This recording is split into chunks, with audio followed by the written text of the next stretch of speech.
So in addition to the frame that will make this move, there's some other things I need to do. Because this isn't going to be used as intended, I really don't want this hole here. There's some moving parts in there, and it has access to the inside, and I don't want like maybe bees or other insects to make their home inside.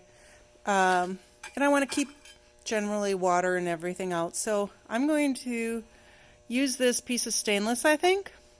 Maybe make a flower or something and put a hole in it and bolt it into place, having a bolt go all the way through and then one on each side. Now the child needs something to hang on to.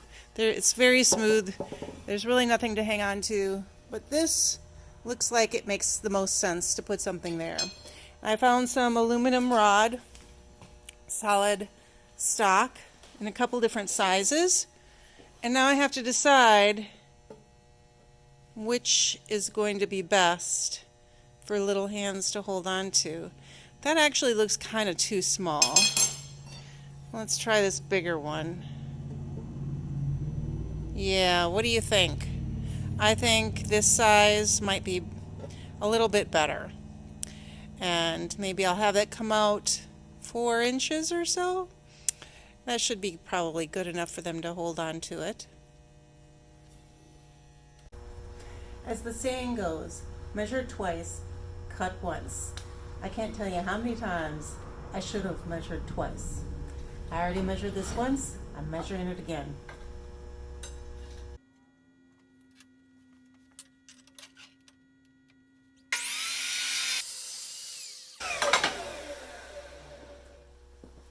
One of the handles. Alright, so I've made my little outlines on a piece of stainless, and now I'm going to actually put a hole in the middle so I can put a bolt through.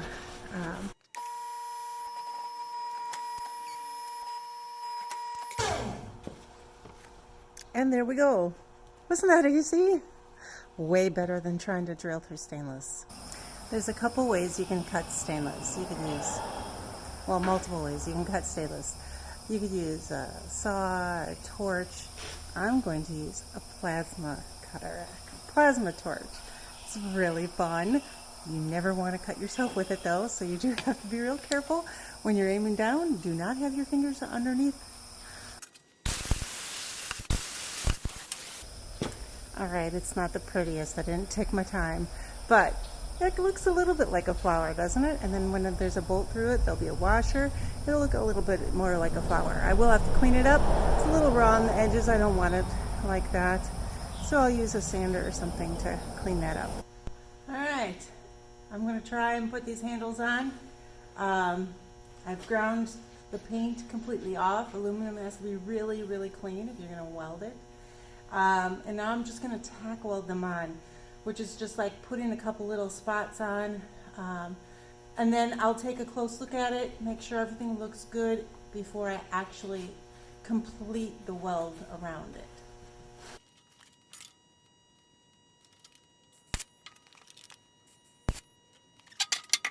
It's pretty even.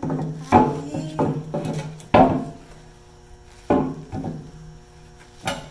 Top. That looks pretty good. Yeah. Okay, I think I can finish welding this on.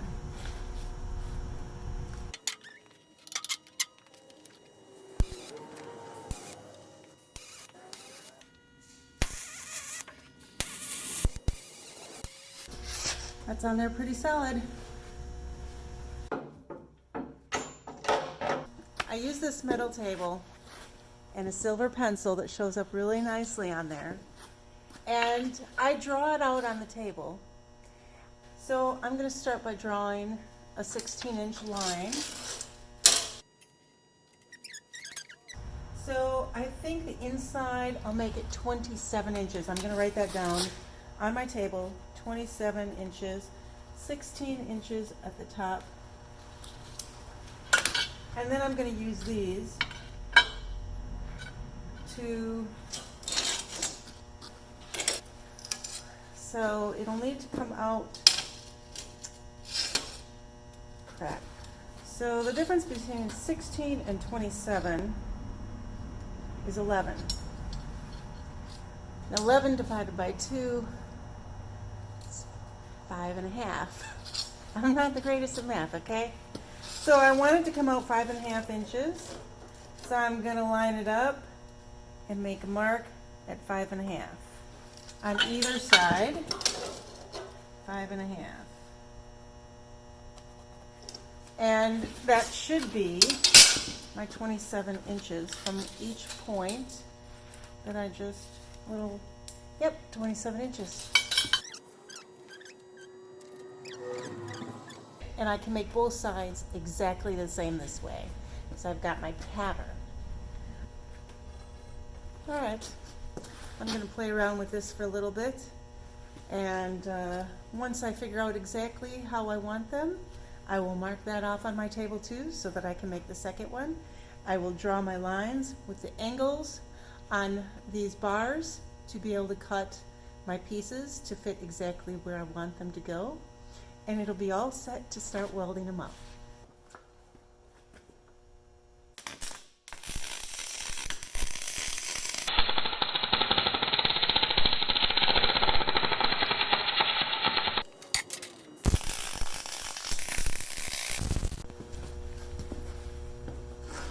All right, so I've got the main frame welded together.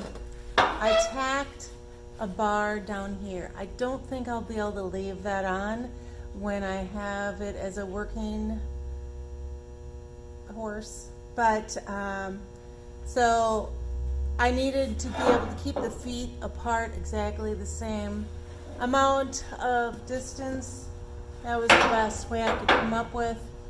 And now it's the test, putting the horse on the top and seeing if it fits. I had to groove out this part to fit the shape of the horse. And so let's see.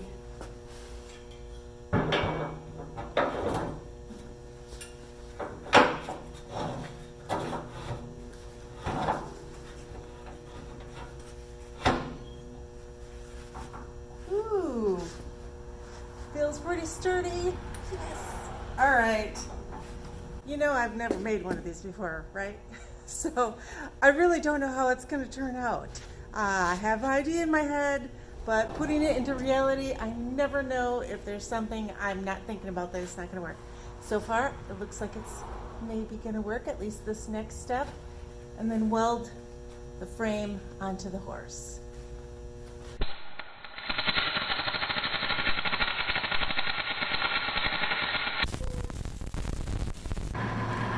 So I've been busy working on making a structure that is going to hold up the horse, and I ended up choosing a diamond shape and with some fun angles to support it. And I'm about to weld on the last little supports down here to help stabilize the whole structure.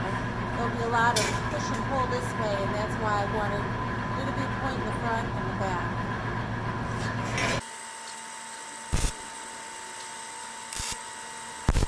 I've tack welded that on, then I'll just finish welding it up solid in a minute. The bottom part I am making out of stainless steel instead of aluminum like the horse is, just because it's a lot stronger, and if it sits on the ground, because I'll probably end up putting this like in my garden eventually, and I don't want the metal that's touching the ground to rust out. Stainless will last pretty much forever, so. All right, this is the final moment. Time to put the horse on its carriage and bolt it in.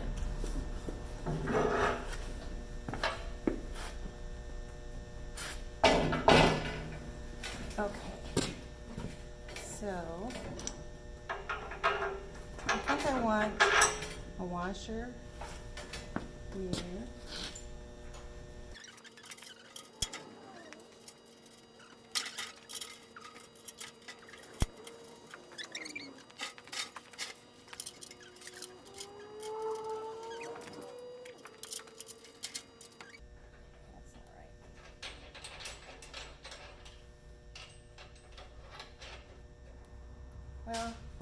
just get an idea.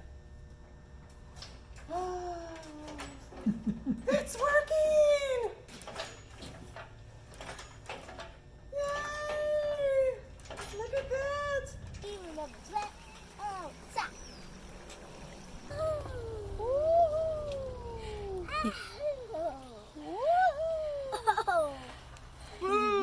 Can you keep it going?